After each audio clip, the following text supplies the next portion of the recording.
हादरनि गाहाय मन्त्री नरेन्द्र मदिनि 74थि जोनोम साननि लोब्बायै क'क्राझार जिल्ला बीजेपी युथ मोर्चाया थैदान होनाय हाबाफारि खुंदों। थांनाय 17 सेप्तेम्बर खालि हादरनि गाहाय मन्त्री नरेन्द्र मदिनि 74थि जोनोम सानमोन।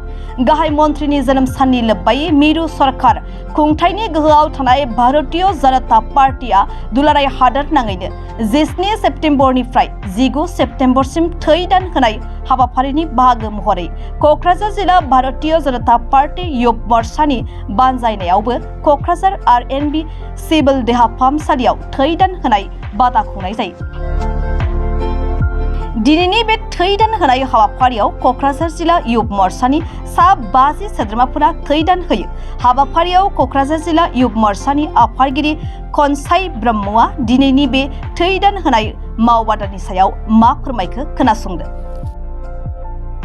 भारतीय जनता युवा मोर्चा बीजेपी दोलोनि लाइमोन गांखौ गासै जोंना 8था दं मोर्चाफ्रा।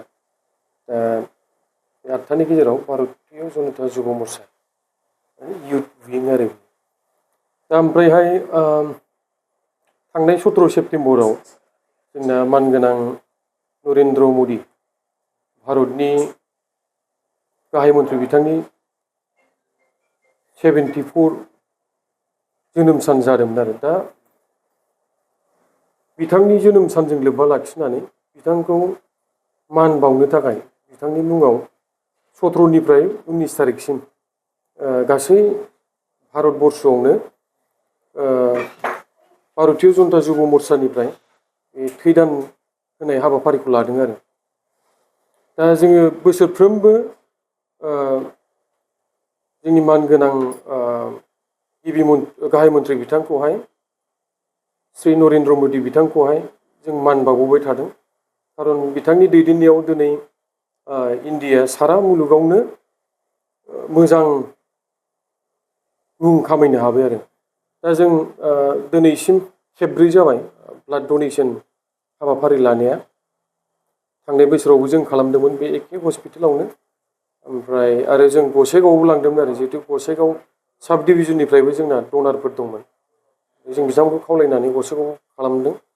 ओमफ्राय जों बोसोरसेखालि बालाजान हस्पिटालावबो खालामदों आरो दा नैबे जों खेबब्रै जाहैबाय ब्लाड डनेसन होनाया। दिनै जोङो 50 जनसो डनारफोरखौहाय खावलायदों आरो दासिम होगासिनो दं। 7 जनसो होखांबाय आरो लाइनाव दंबावो आरो माखासे फैगासिनो दं। ओमफ्रायहाय माने बीजेपी होननानै बुङोब्ला आरो युवा मोर्चाया भारतीय जनता युवा मोर्चाया जिहेतु बीजेपीनिनो मोनसे मोर्चा। बीजेपीया दाथ' सरकाराव दं खिन्थु सरकार सालायनायनि अनगायैबो हादर सिबियो आरो समाज सिबियो। दा थिग बिदिनो जोङो बीजेपीनि कार्यकर्ताफ्रा थैदान होयो आरो गुबुनफोरखौहाय जोङो इनकारेज खालामो आरो थैदान होनो थाखाय। खारन थै दान होनायखौ जोंनि ओनसोलाव दाबो मानसिफ्रा गियो माने एवारनेसा बिराद खम आरो थै होबानो आं थैगोन नामा लोमजा साजा जागोन नामा बिदि नङा आरो बेखौ माने फ्राय बयबो होनो हायो। माने 18 बोसोरसोनिफ्राय होनो हायो आरो 65 इयार्ससिम माने सासे मानसिनाव थैया 4निफ्राय 6 लिटारसिमसो थायो। ओमफ्राय दा जोंनि हादराव मोनसे इउनिटआव 350 ml जायो आरो माने 300 ml नि बारा बिदिखौहाय खेबसे समाव लायो आरो। ओमफ्राय दा जेनेबा थैखौ जों मानो होनांगौ दा बेखौहाय हयथ' हस्पिटालनि बा ब्लाड बेंकनि मानसिफ्रा बांसिन बुंनो रोंगोन डक्टरफ्रा। खिन्थु जोंनि एक्सपिरियेन्सआव जिहेतु जोंबो खेबब्रै थैदान होनाय हाबाफारिखौ लाबाय आरो जोंबो हस्पिटालाव थांबाय थानाय हिसाबै माने थैनि बिराद प्रयजन जायो आरो थै मोनैनि थाखाय अनेक मानसि जिउ गोमानो गोनां जायो। थिग समाव थै मोनैनि थाखाय गोबां रोखोमनि पेसेन्टफोरनो थै नांगौ जायो। केन्सार पेसेन्ट, एक्सिडेन्ट जानाय, एनिमिया आरो आइजोफोरनि बे मा होनो बेखौहाय प्रेगनेन्ट समावहाय आरो डिलिभारि समाव बेफोरबायदि आरो मोनसे जेनेबा सार्जारि खालामनांगौबा अपारेसन खालामनांगौबा माने थैनि गोनांथि जायो आरो।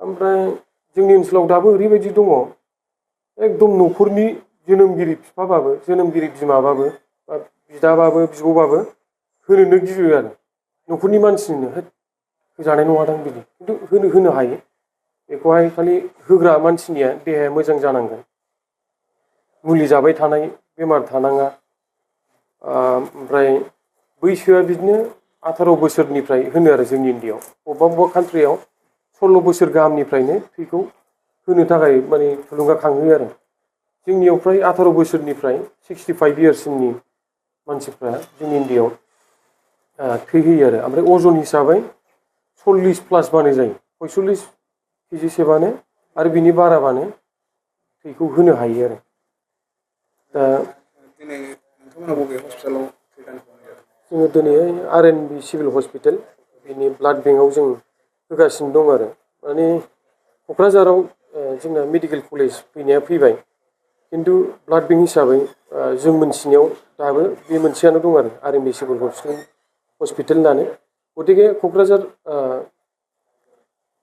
टाउननि खाथि खालायाव जेसेबां माने थैनि गोनां जायो क'क्राझार डिस्ट्रिक्टआव जेसेबां थैनि गोनां जायो नैबे हस्पिटालावनो लाबोनानै होनो गोनां जायो आरो खाथि खाला हस्पिटालाव लाबोनानै एक्सचेन्ज खालामफैनानै जेनेबा खोथा पेसेन्टआ जुदि MRMआव दंबा MRMनि पेसेन्टखौहाय माबा खालामलायाबाबो जायो आरो खिन्थु हस्पिटालनिफ्राय मोनसे लेखा लिरना हरगोन MRMनिफ्राय बा गुबुन हस्पिटालनिफ्राय बेखौ देखायफैनानै ब्लाड बेंकआव होबानो बे जायो आरो